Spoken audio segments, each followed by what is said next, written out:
Hair ప్యాక్ది second process అండి.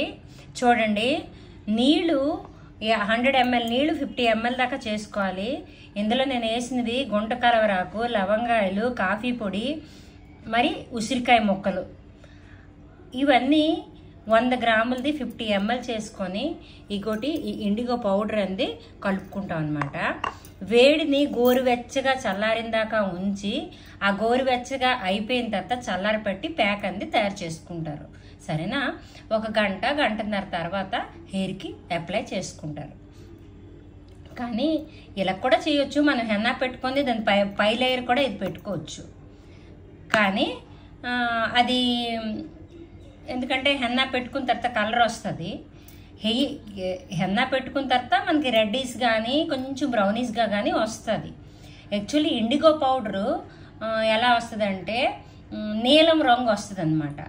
ఎప్పుడైతే ఈ ఎరుపు ఆ నీలము రెండు కలుస్తాయో పూర్తిగా బ్లాక్ రాదు, కానీ ఇంచుమించుగా బ్లాక్ కలర్ లాగా వస్తుంది. అంటే నేచురల్ బ్లాక్ లాగా రాదు. ఇప్పుడు చూసారా, కొంచెం ఎర్ర జుత్తు ఉంటుంది కదా, ఆ టైప్లో వస్తుంది. కానీ బాగానే ఉంటుంది.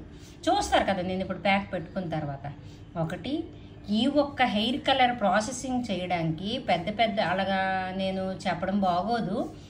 పెద్ద పెద్ద పార్లర్లో నేను ఖర్చు పెట్టి, అంటే నేను ఇచ్చేదాన్ని 2,000 3,000 రూపాయలు ఈ సేమ్ ప్రాసెస్కి. కానీ ట్రై చేసి చూడండి. హెయిర్ బాగుంటుంది, జుట్టు పెరుగుతుంది, మనకి జలుబు దగ్గు జ్వరము ఏమైనా ఉంటే తగ్గిపోతుంది.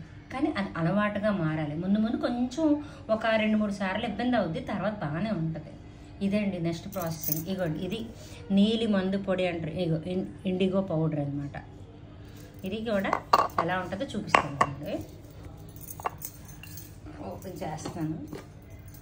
సేమ్ గోరింటాకు లాగే ఉంటుంది. ఇగోటి ఎక్కడ ఆయుర్వేదిక్ షాప్లోనే దొరుకుతుంది. ఇంతటితో సెలవు తీసుకుంటున్నానండి. చూడండి, ఒక అరగంట గంట పక్కకు పెట్టి, కనీసం ఒక 2 గంటలు పక్కకు పెట్టేసిన తర్వాత హెయిర్కి గంటన్నర ఉంచుకుంటే చాలు. అంతకు ఎక్కువైతే అవసరం ఉండదు. అది మన ఓపిక. ఇంతటితో సెలవు తీసుకుంటున్నానండి.